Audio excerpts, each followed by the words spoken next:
Good evening, everyone. Thank you. I love Atlanta because you say good evening. People are so friendly. They're going to say good evening to you back. Thank you for that.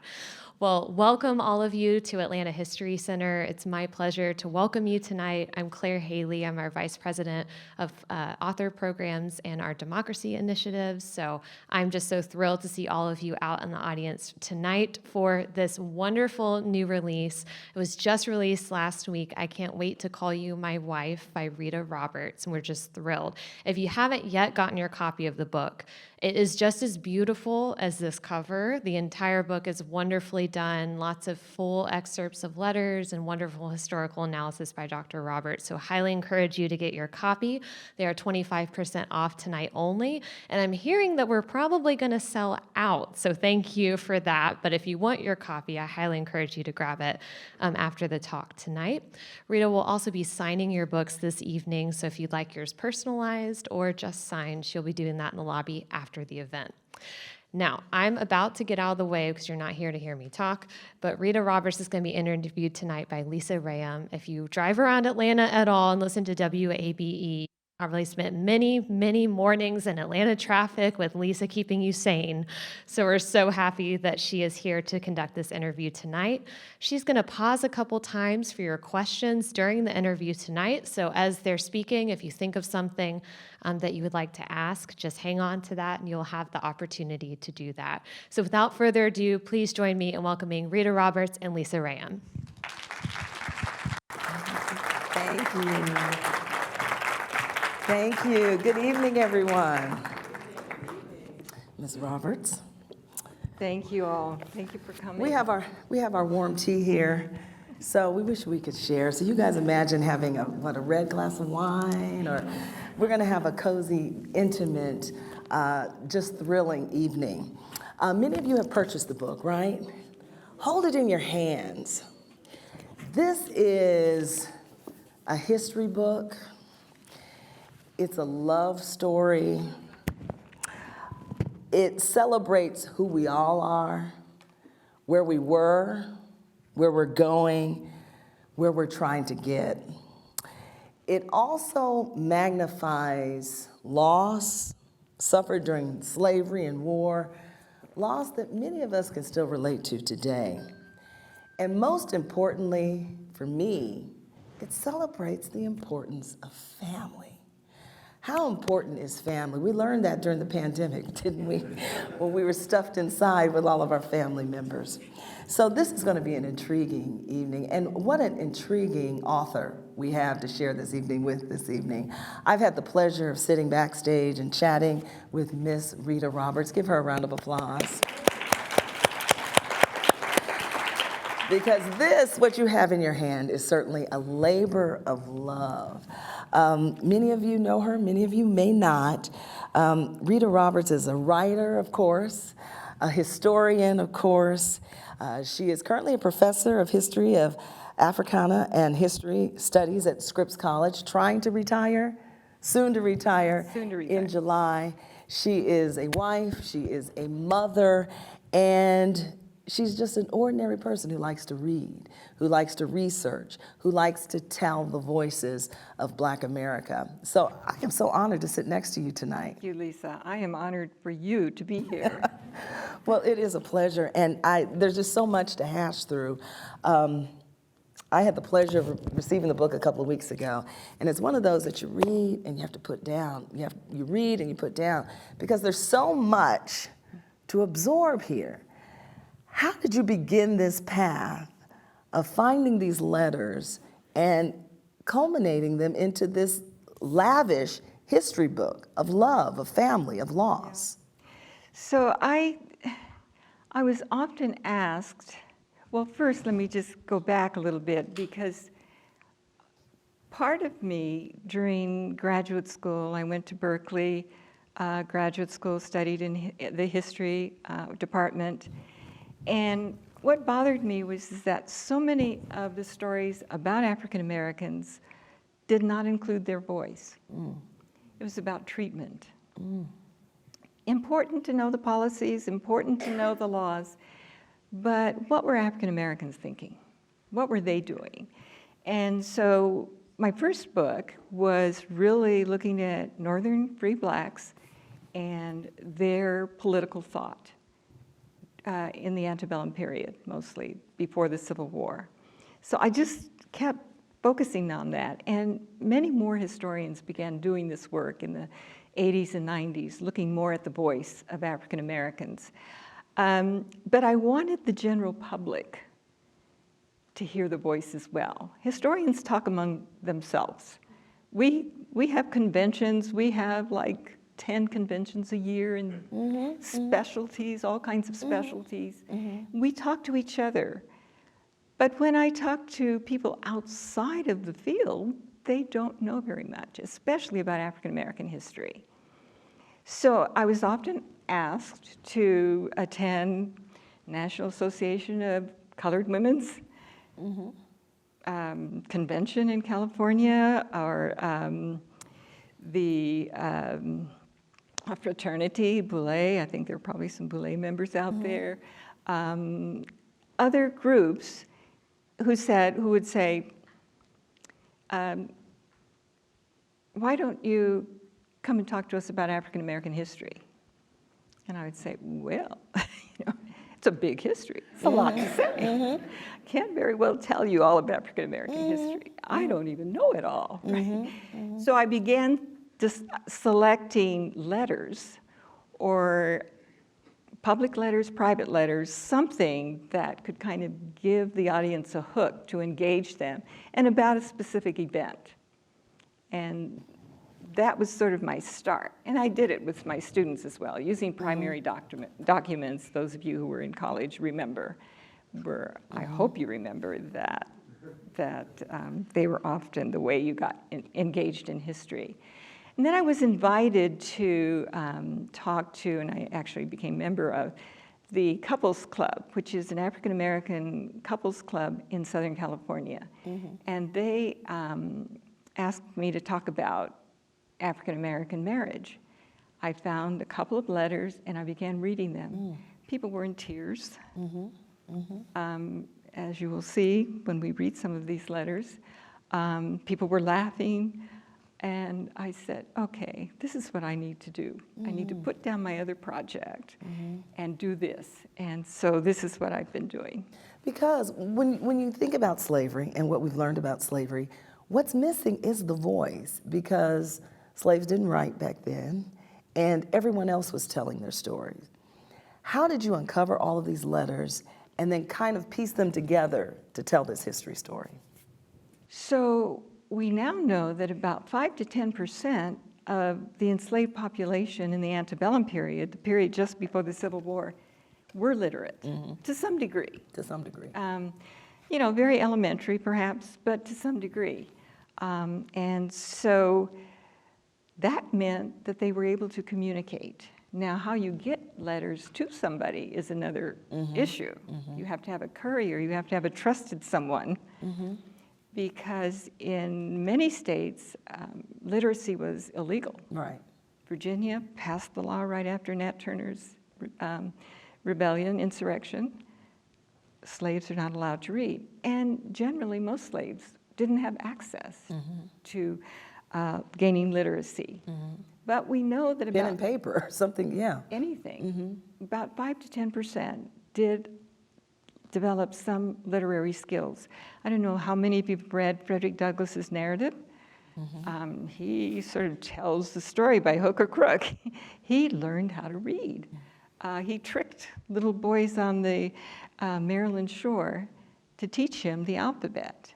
And he had started learning how to read through the wife of his slaveholder, who then found out that he was learning how to read and refused to allow him to learn how to read anymore. And he knew, okay, reading is a big deal and I better get it because there's something wrong here if I can't learn how to read.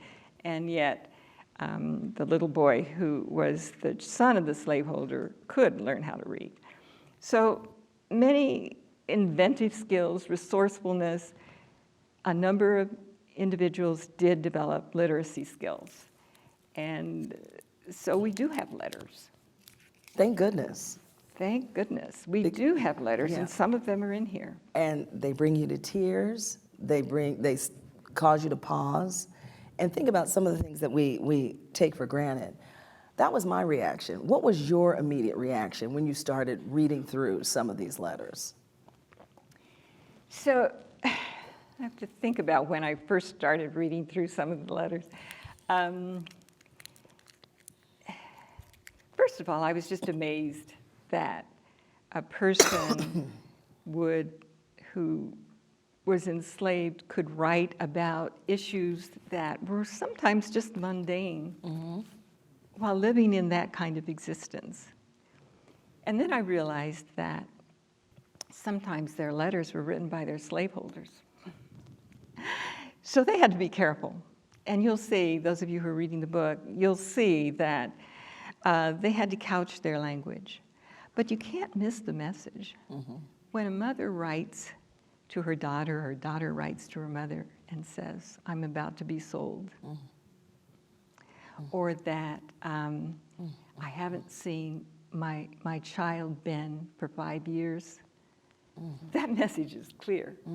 And so whether the slaveholder wrote it or one of the children of the slaveholders, not often, it didn't happen that often, but they had to couch their language. They had to use kind of coded language. But the messages are very clear that they are not content in this situation. They don't like being owned, because that's what slavery is, to be owned by another human being who has almost complete power over everything you do. They inform all of us what it meant to be in that situation. An underlying theme in this book is how important the union of husband and wife was to slaves. How important it was for them to call someone their own. Why was that so important, do you think? Well, again, American slavery was not only racial slavery. This American system was not only racialized, it was not only racial slavery, but it also meant kinlessness. Not all slave systems had that, but our system had kinlessness. So that meant that parents had no control over their children. Individual enslaved people had no control over their own bodies. Children couldn't make claims on their parents. It meant powerlessness in this system. And so what African Americans do when enslaved, they counter the notion that they are more property, more commodity than human. They are really commodified. They can be auctioned, they can be traded, they can be sold, they can be passed down through a will. They are investments. That's a commodification. So what African Americans do is challenge that notion by engaging in the most universal act of humanity, and that is simply being part of family, forming friendships, forming community. And that challenges the notion that they are property, more property than human. They express their humanity consistently. Take us to the title of the book. I Can't Wait to Call You My Wife. How did you decide upon the title of the book? So that letter I found at the Massachusetts Historical Society. I was there because a colleague, again, we sort of share information among each other, said, you should go and look at some of John Washington's letters. He had a diary and some letters. A lot of the writing, and so if you look at the inside cover of the book, a lot of the writing is quite beautiful. The grammar may be atrocious, but the writing you get the point. You get the point. And so penmanship was important then. Not so important now. I don't even think our kids learn how to write they don't know how to write in cursive, no. Right. But John Washington's letter just struck me. I began reading it, and I was sitting there, in the archives, just going through his letters, and then I said, oh my God, here's an enslaved young man in his early 20s, and he's courting a young free black woman, and Annie Gordon. His name is John Washington. And evidently in their communication, she is questioning his seemingly partying too much. He's a hired out slave. And so what that means is that he has a little bit more freedom than someone who works in the field. And the hiring out system became really prominent in the antebellum period. It allowed the person who owned the enslaved person to continue to benefit from that person as an asset that you could borrow on a slave. You could have liens against your property, just as any property. And so they often they were not allowed to free them. Most states passed laws against manumission or emancipation, individual emancipation. So John Washington's this hired out slave, and he has a little bit more freedom. Obviously, he knew how to read and write. His mother taught him, turns out, who also learned how to read and write. And Annie, who's free, knows how to read and write. And so he's defending himself in several letters. He's saying, no, I'm not out partying. When I told you that I went to this party, I didn't really talk to too many people. He's sort of trying to calm her down. And he keeps protesting, probably a little bit too much. And eventually he says, I just can't wait to call you my wife. I can't wait for us to be married. And I said, whoa, this is the title of my book. Right. I can't wait to call you my wife. And then I knew that I had to find more and more letters like that, letters between husbands and wives especially. Yeah. So many slices of life displayed in this book. We're going to read a few excerpts and talk about them. If you have your book, turn to page 55. This was one of my favorites. Though illiterate, Maryland slave Emily Saunders Plummer is able to write to her husband, Adam, through her slaveholder. In the letter below, Emily expresses concern about the status of their marriage and the welfare of their 2 children. Dear Mr. Plummer, I want you to let me know why you wrote me so troubled a letter. I was very sorry to hear that you should say you and I are parted for life, and I'm very troubled at it. I don't think I can stand it long. What do you mean? Does your master say he will not let you come anymore? Or what is the reason you say we are parted for life? I can't think it is your wish to give me up for another wife. I should like to understand your difficulties very much.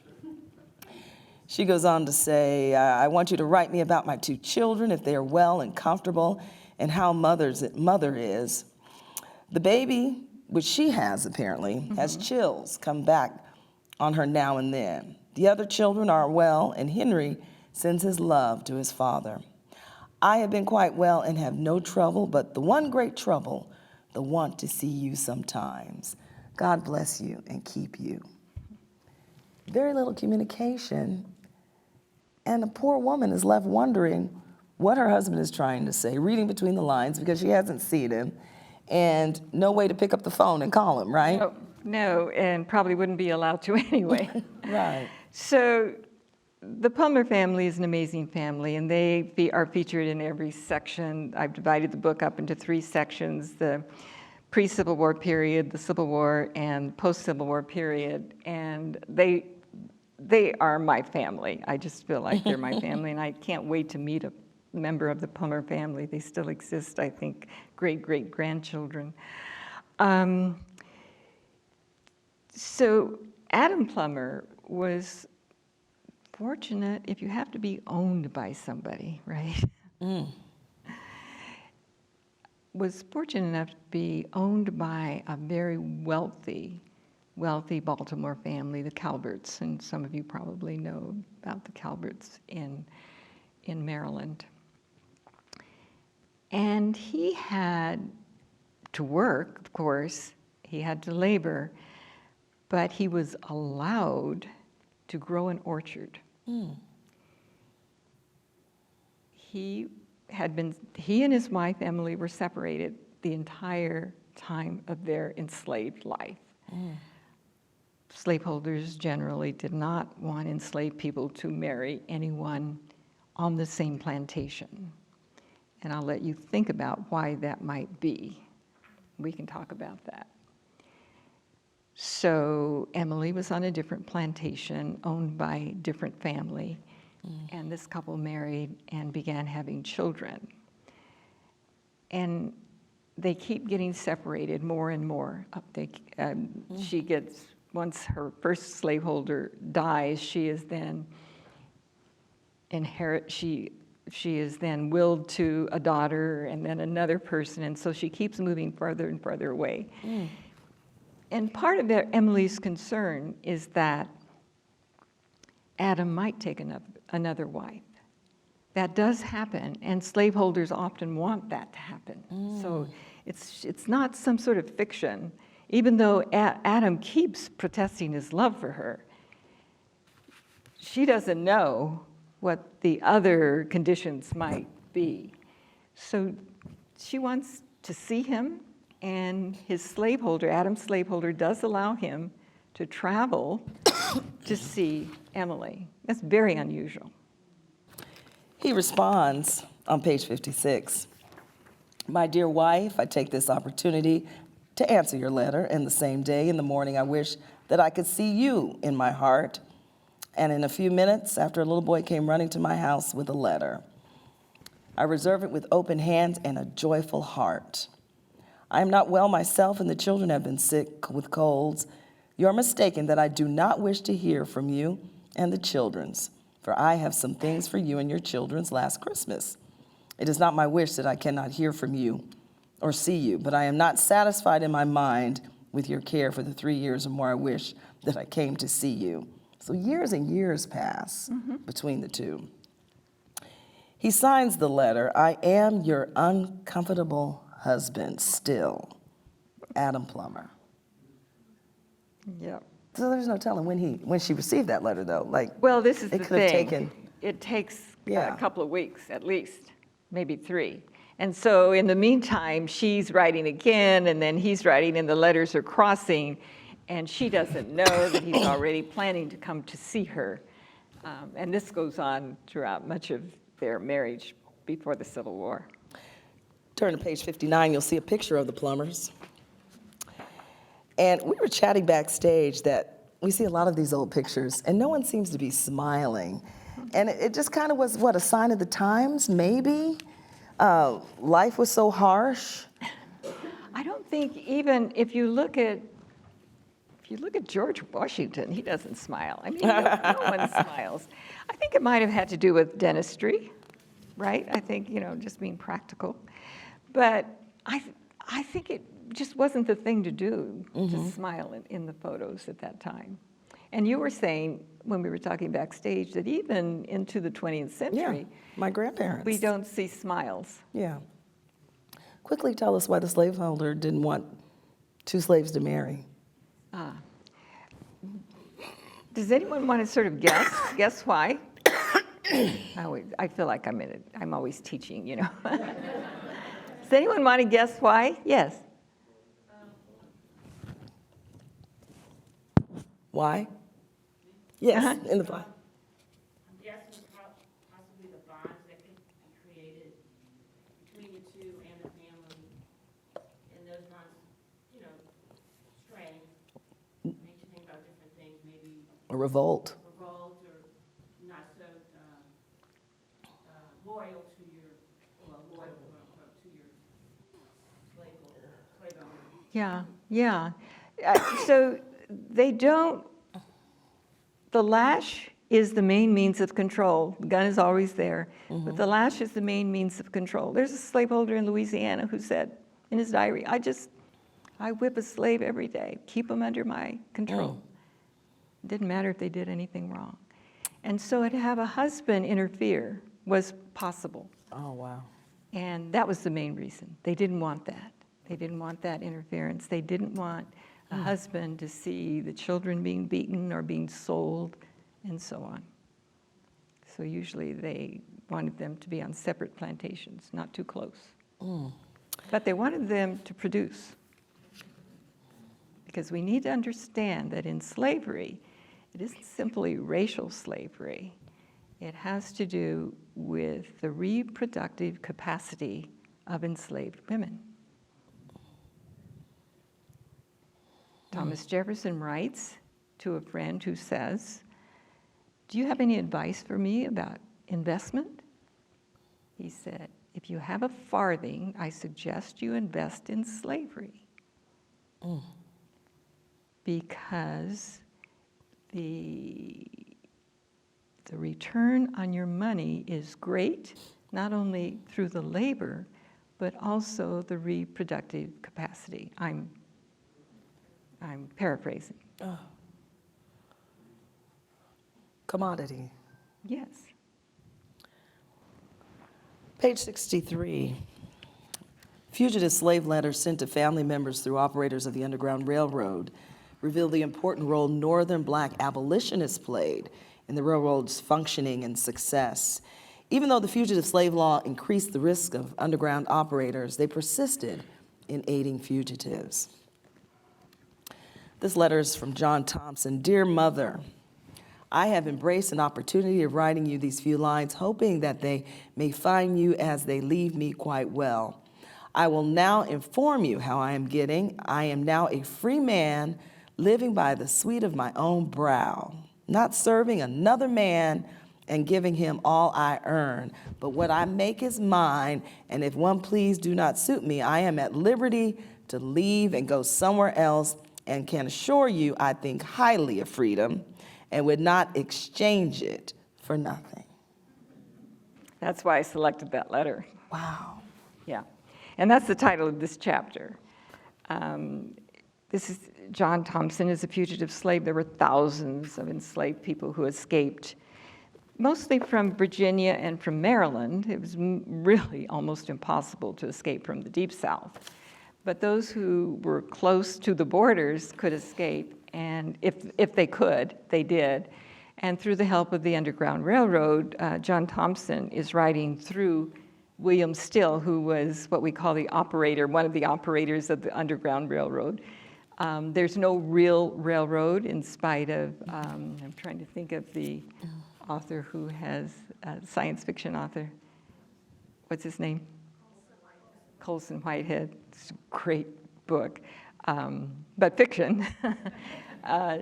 So William Still helped so many escape to Canada or escape to New York. And so John Thompson is writing, as so many do. They have to tell their parents, their mom, that they got there safely. And jump into the rooftops, screaming. Yes, and I can assure I'm you free. that I think highly of freedom. And what it says is, it's so important. When I work, I actually get paid. Wow.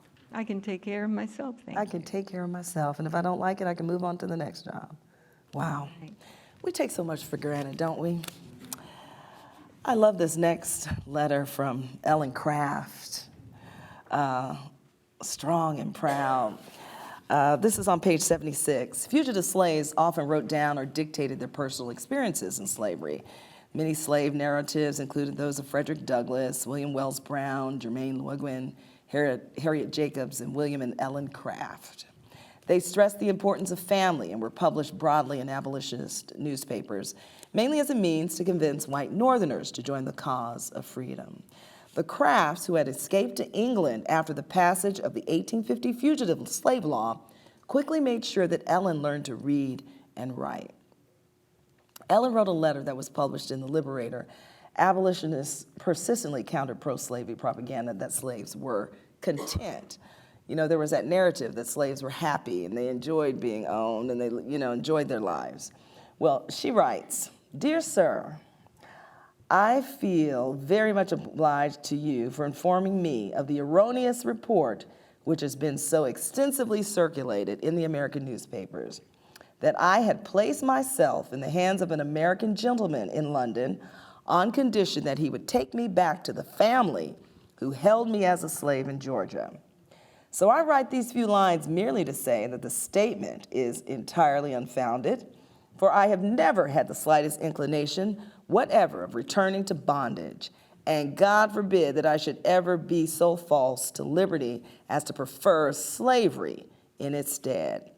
In fact, since my escape from slavery, I've gotten on much better in every respect that I could have possibly anticipated, though had it been to the contrary, my feelings in regard to this would have been just the same, for I had much rather starve in England, a free woman, than be a slave for the best man that ever breathed upon the American continent. Drop the mic. Yeah, really. I mean, the idea that enslaved people were content was propaganda in response to abolitionists who constantly demanded the immediate end of slavery.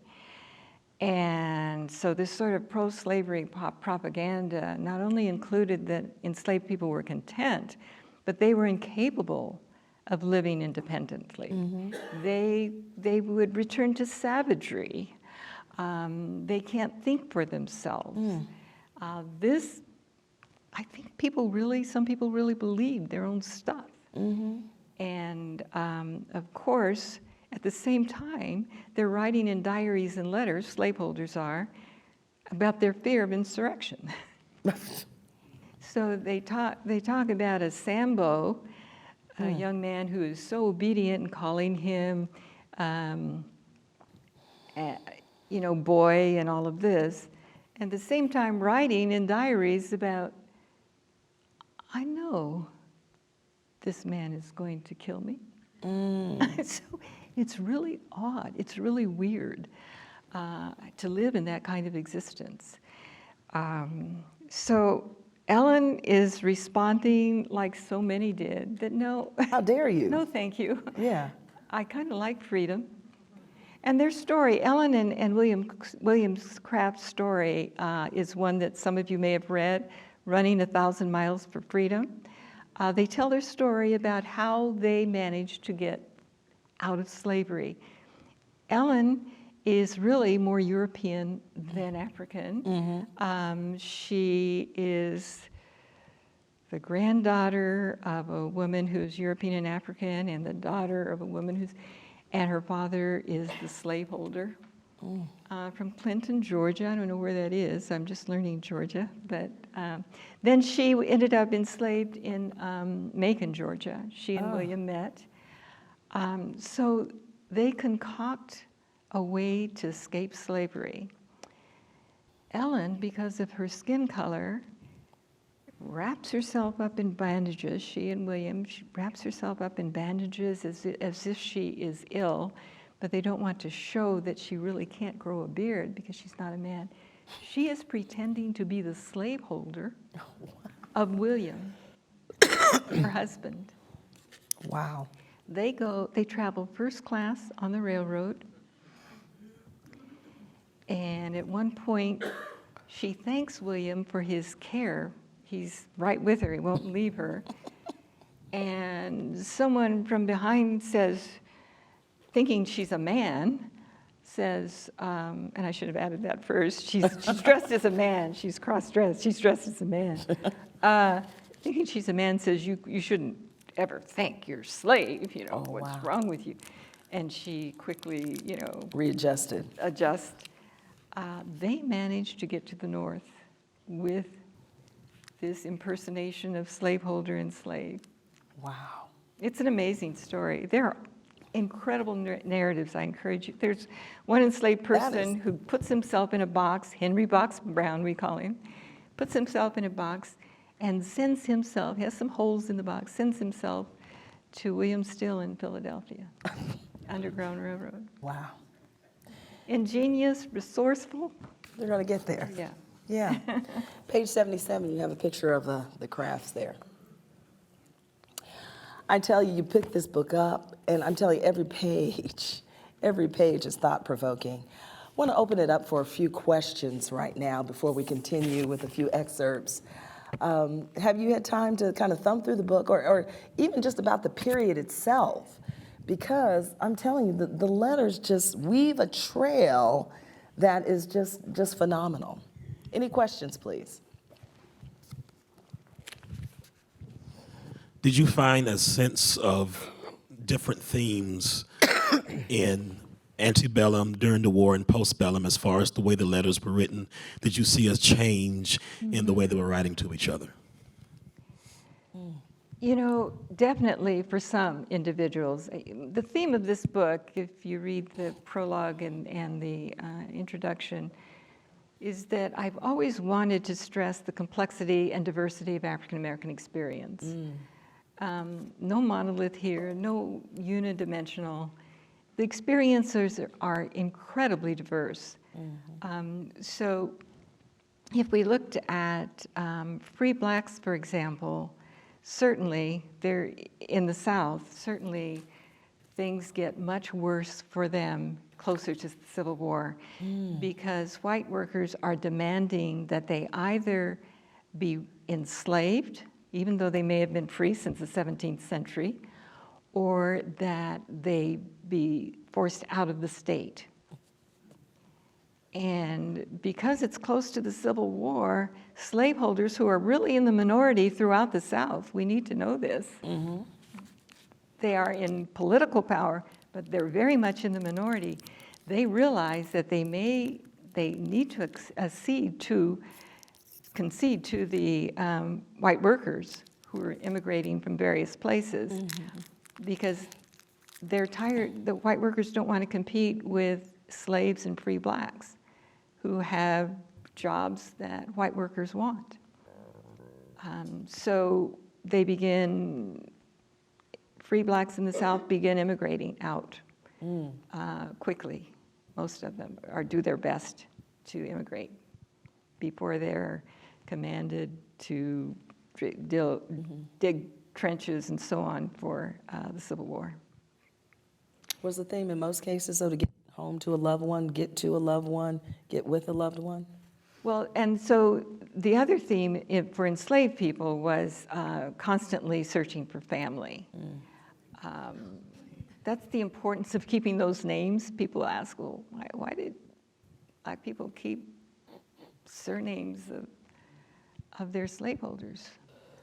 Usually they kept the name of the first slaveholder so that they could trace their family. So the themes are really diverse. I can't, it depends upon their situation and their region.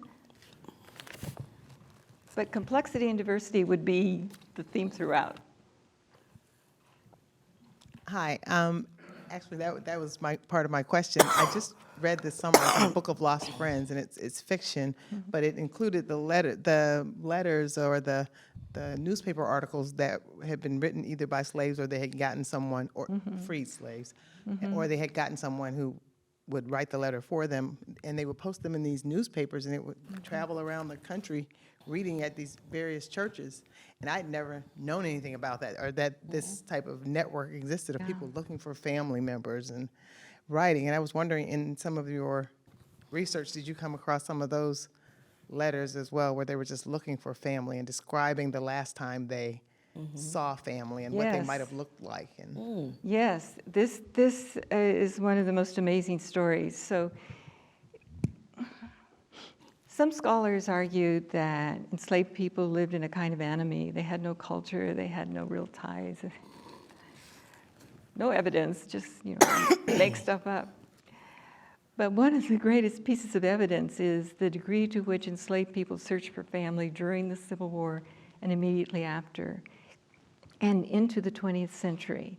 So the Colored Magazine, the Christian Recorder, black newspapers are constantly filled with information wanted, often, is what it says. That's the title. And then there's this whole list of a daughter with her name, saying last saw her mother.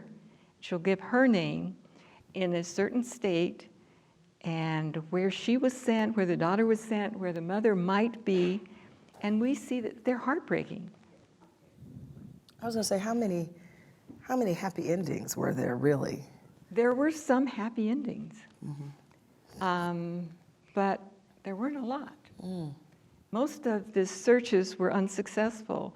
The Freedmen's Bureau, which was established immediately just before the end of the Civil War to take care of the newly freed people, there are 4 million people enslaved in 1860.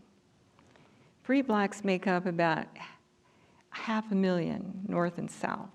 So most individuals are enslaved. And so they,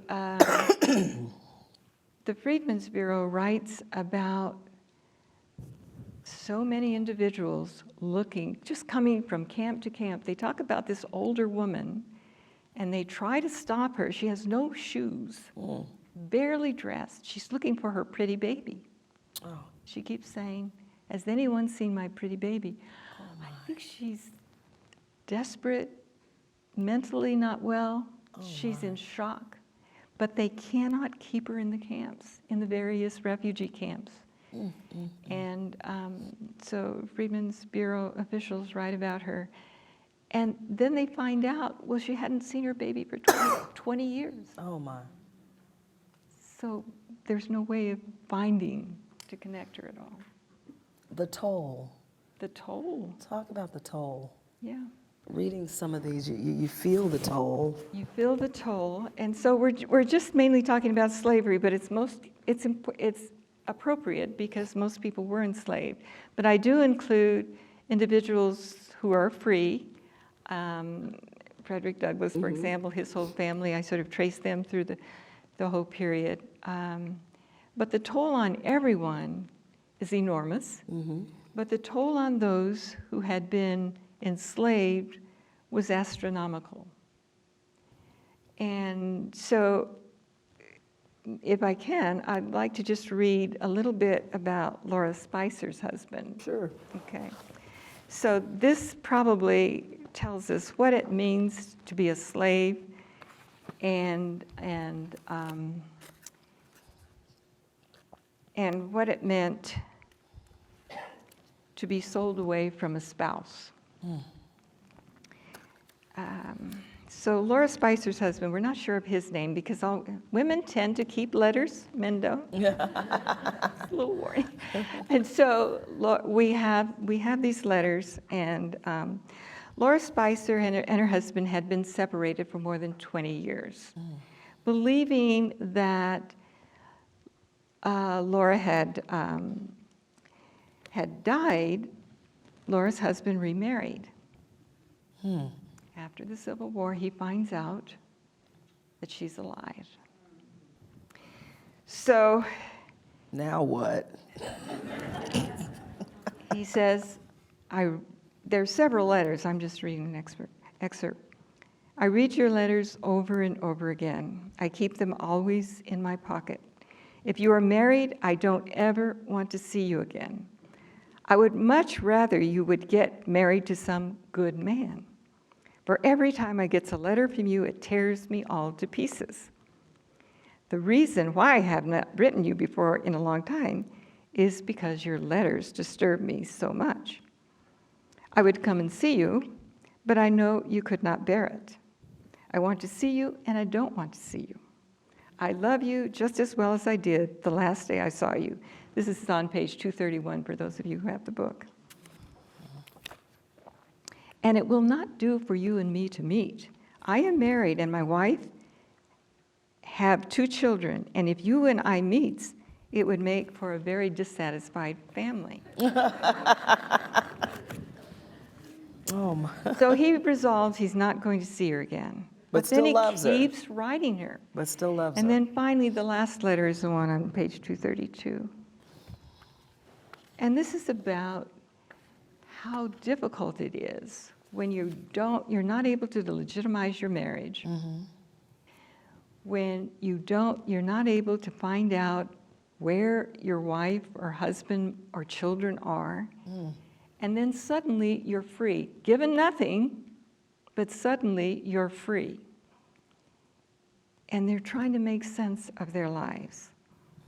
So then he says to her, send me some of the children's hair in a separate paper with their names on the paper.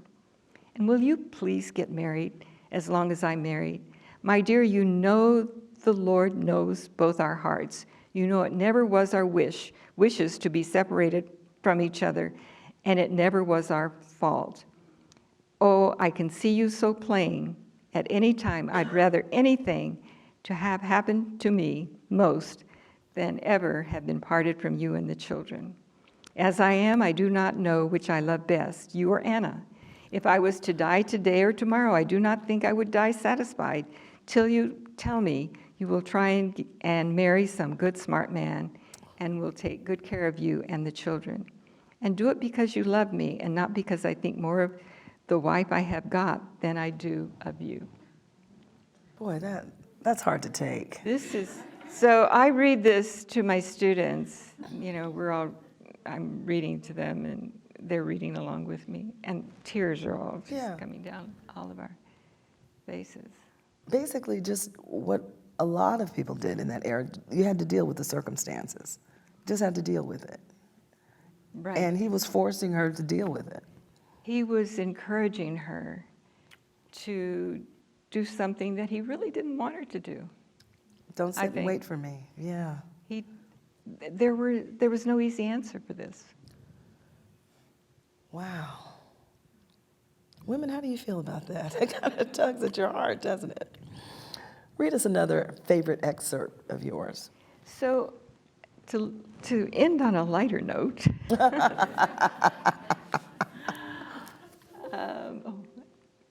I want you to meet Annie Douglas. She's with her dad, Frederick Douglass, famous abolitionist. And Annie is kind of smiling. Not smiling. Lisa's concerned about this. Annie's about 10 years old, and I'll leave it to you to learn more about Annie. Let's see, I'm trying to find the page for Annie. I just saw that.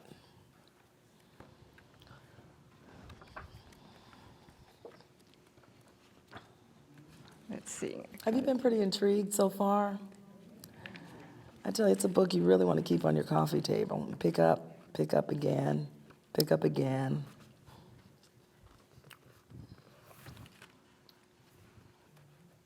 I'm trying to find Annie's letter. Let's see. Thought I had it marked. Oh, here it is.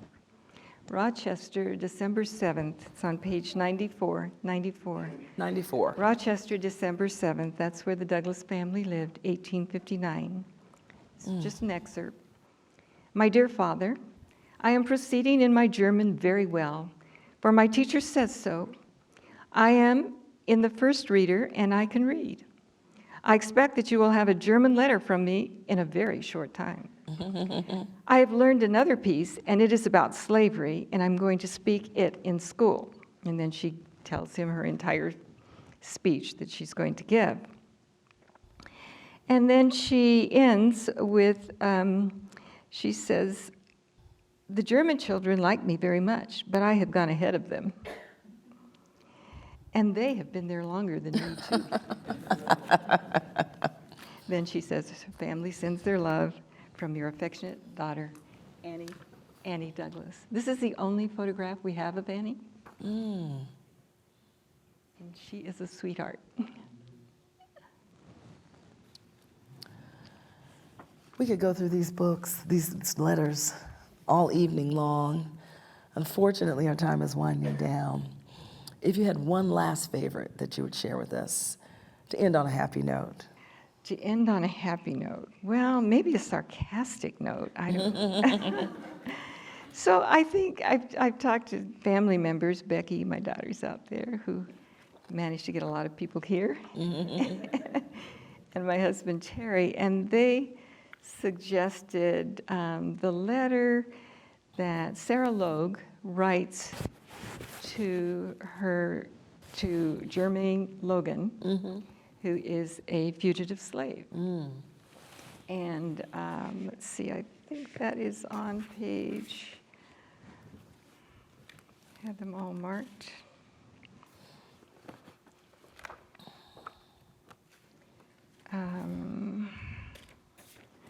think it's 78. Let me see.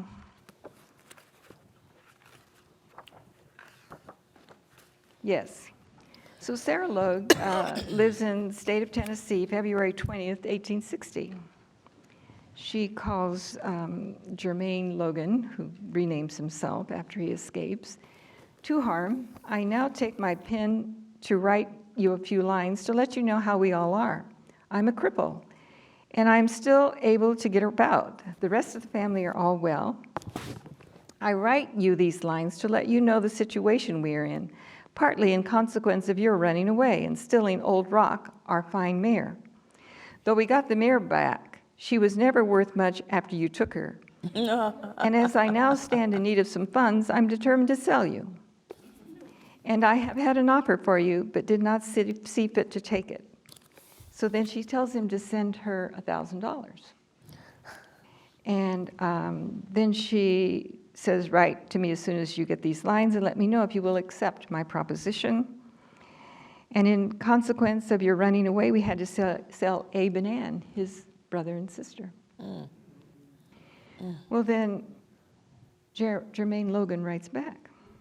He's in Syracuse, New York. He's now gotten an education. He is a minister. And his daughter, Amelia Logan, marries Frederick Douglass's son, Lewis, eventually. Syracuse, New York, March 28th, 1860. Miss Sarah Logan, yours of the 20th of February is duly received, and I thank you for it. You are a woman, I'm excerpting. You're a woman, but had you a woman's heart, you could never have insulted a brother by telling him you sold his only remaining brother and sister, because he put himself beyond your power to convert him into your money. Wow. Yeah. The arrogance is beyond belief. We talked about the title of the book. Tell us about the cover photo before we leave tonight. It's my favorite. I don't know about you, but I love it. So it's about the Civil War era, and having an entire family in a photograph is unusual. Most of these photographs are from the Library of Congress, and just seeing this family, it's called Unidentified Soldier with Wife and 2 Daughters. And they all look to me determined. The wife looks a little fearful. He's in a uniform. He could be killed at any moment. To be a black soldier, to be a soldier is always impossible. To be a black soldier in the Civil War, a black man, former slave, holding a gun in uniform, that was beyond the belief of most white Southerners. So his life was in jeopardy. So she's looking fearful, and the children are looking like, why am I in this picture? That's what it says to Mom, me. Dad. And I just love it. I really like that particular picture. I'll go back so everyone can see it. But represents so many during that time. Yes, and so there were over 186 African-American men in the Army, and about 30,000 in the Navy. And they were critical for winning the war. They fought, once they became involved in the war, in most of the major battles. And they came right out of slavery. And they knew there was no alternative but to win the war. So this is one of my favorite pictures, besides Annie. Well, you all have your homework tonight. Go home and read this from cover to cover. I Can't Wait to Call You My Wife, a history lesson, a love story. The list goes on. And Rita Roberts, please give her a round of applause.